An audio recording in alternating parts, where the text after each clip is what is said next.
Hope comes and stops us in our tracks. Bravely we prove in our striving, trudging together each day. Where there's a will, there's a way. Good morning, everyone. Welcome to today's Daily Reflection. It's February 15th, Monday. It is Monday.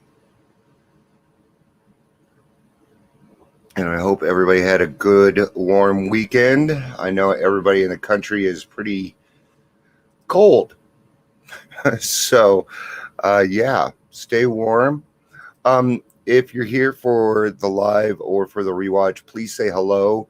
And of course, always feel free while we're talking. If you have something you want to say or bring it up. That's what it's here for. I want it to be interactive. So please feel free to say hello. Or if I'm full of crap, you can say something, or if you agree, things like that. So fear and anger. And you guys know that I love to use my own examples for things like this. Even right now, you guys know I'm going through stuff with my daughter, but even beyond that, I'm going through some other things where I'm hearing little birdies come back and tell me things that have been said. So how do we handle things like that, right? Well, I don't know how you guys work it, but if I hear somebody talking shit, let's just use it. And this is an example, guys. Okay. Oh, good morning. Oh, it's cold out there in Cali too, huh? That's William. Woo. Yeah, I think our high today is going to be 29, something like that. Our high yesterday was 4. So, all right. So, how do I handle that stuff? Well, the first thing that I do is I'm going to reach out to that person. Because if I've done something wrong, then I want to correct it. Okay? Even though 95% chance I already know I haven't done something wrong. Maybe I offended this person with the way I said something. If this person can be honest with you, then you can grow from this experience. Okay? You have to be the example. Even if you know that person is going to step on your toes. Or most likely, they're just going to avoid you. Most likely, right? Okay? Honesty starts from within. It always starts from within. So does fear. So does anger and every emotion that we tackle. Okay? So in that situation, do I have fear? Sure, I have fear. Fear of what people think of me. It's kind of what I do, right? Now, that fear isn't based around, oh, they won't like me. The fear is, I don't want to fuck with somebody's sobriety. It's not my place to do that. Okay? So we have to live by example. Okay? So when fear and anger pop up, it isn't about them not popping up. It is about what we do with it that matters. So I'm going to read out of ODAT today. Otis and ODAT. When I become angry, can I admit it?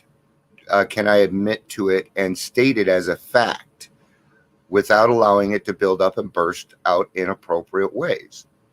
Absolutely. Okay, there are a lot of ways. Okay, especially men. I don't know. Okay, I can only talk from experience, right? There's sometimes I needed to yell and scream, and the stuff that was coming out of my mouth was pure bullshit. It was just crap. But I needed it off my chest so that I could get to the root of the problem. Okay, and therapy is really good for that. Pent-up anger, I've begun to learn, quickly shatters the peace of mind that is so critical to my ongoing recovery. Yes, it will. Okay? Fear and anger kill people like us. So we need to take this seriously. So that's when I hear little birdies come and tell me something, I take it seriously. Even if I know they're full of shit, I take it seriously. Why? Because I'm here to learn. I'm here to grow. I'm here to accept the things I cannot change and change the things I can. That's why. When I become enraged and lose control, I unwittingly hand control over the person, place, or thing in which I am enraged. And I ain't doing that no more. I do not let other people have power over me and control over me. Not like I used to. Okay? I'm not going to say it doesn't happen. I'm human. When I'm angry, well, I remember that I'm endangering myself.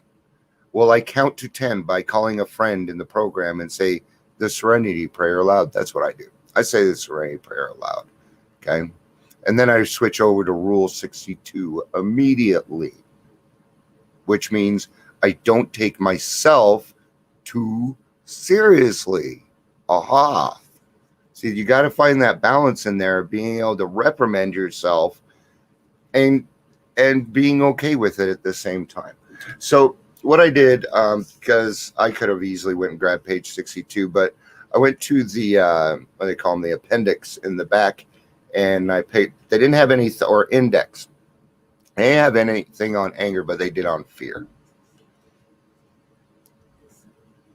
And it's going to be kind of weird in the beginning here, but it'll wrap into something nicely. It always does. I didn't read any of this. That's right. No one, absolutely no one gets to mess with it. Boundaries. Boundaries. Jill's learned a lot of boundaries. This was my false antidote for fear. I'm going to go back a paragraph, guys. But these child miseries, all of them generated by fear, became so unbearably that I turned highly aggressive. Okay, especially for men. Okay, our fear will turn it into anger, most likely.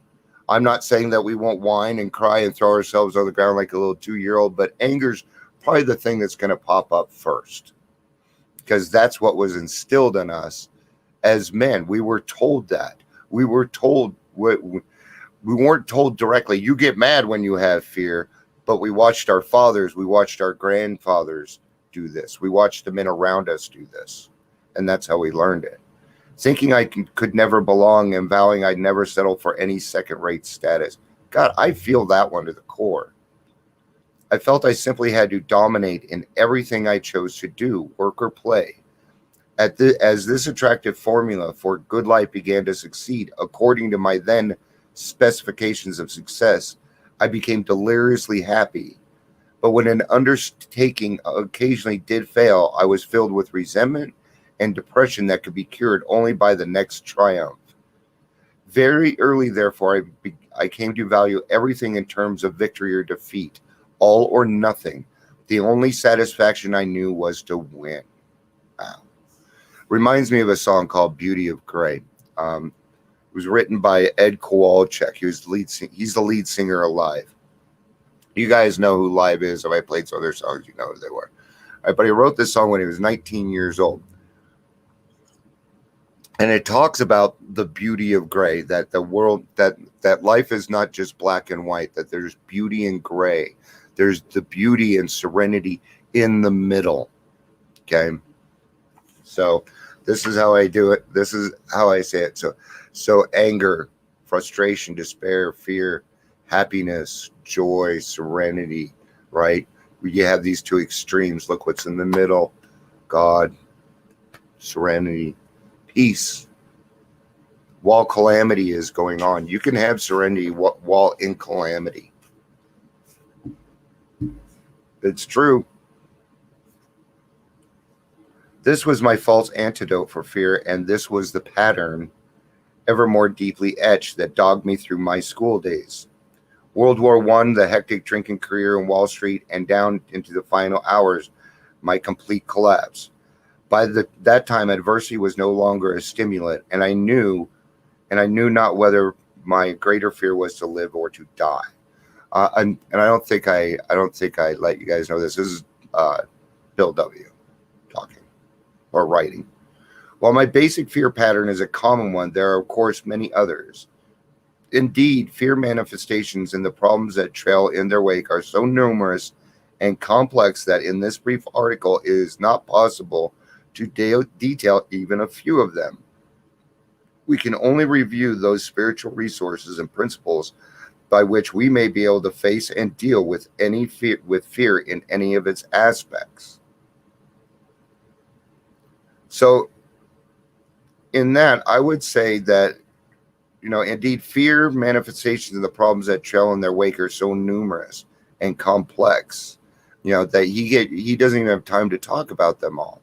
And what he's saying is that we need to be able to use our resources.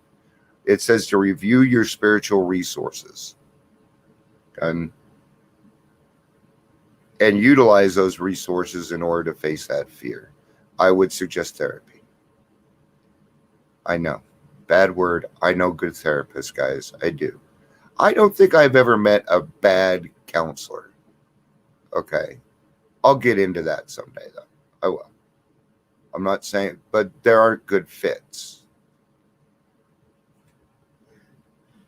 In my own case, the foundation stone of freedom from fear is that of faith.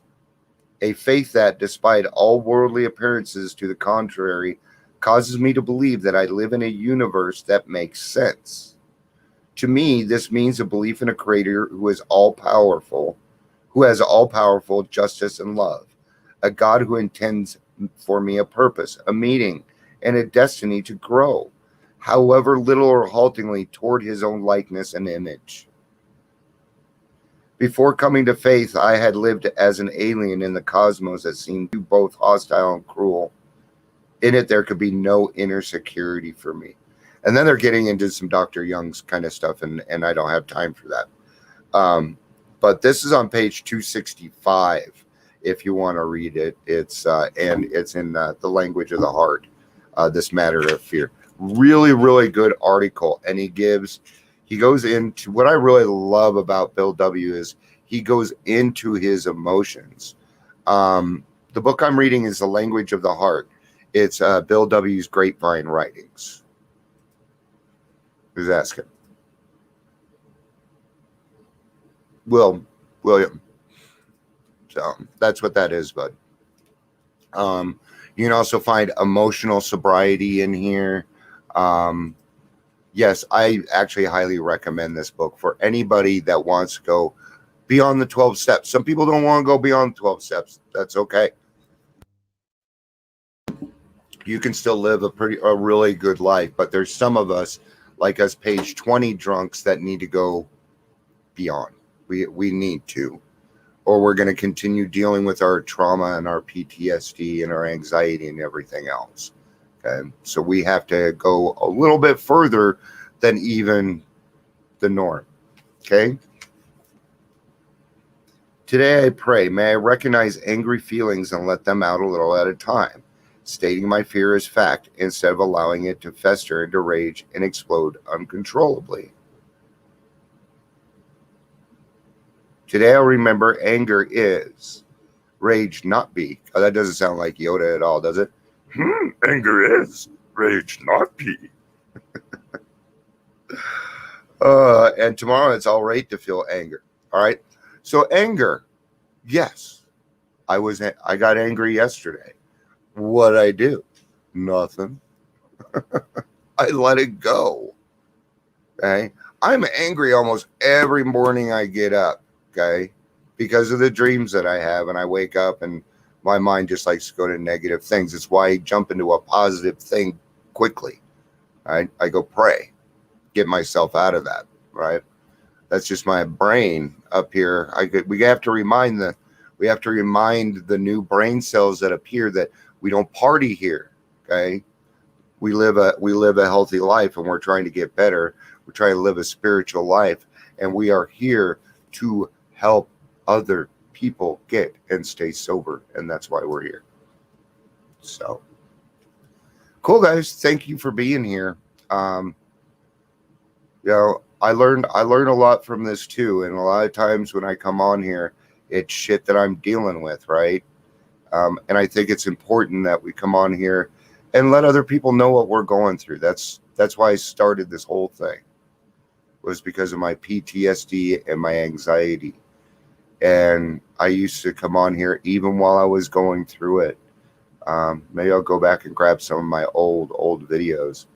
I had one that I did in front of the emergency room, getting ready to go in, so that people could see what it looks like, what it feels like, to let you know that you're not fucking alone in all this. You are not. Okay?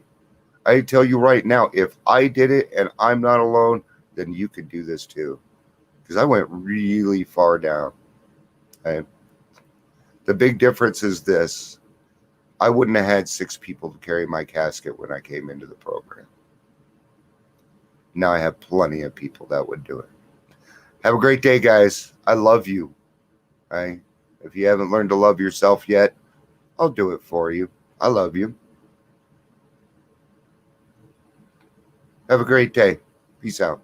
Have a day, guys.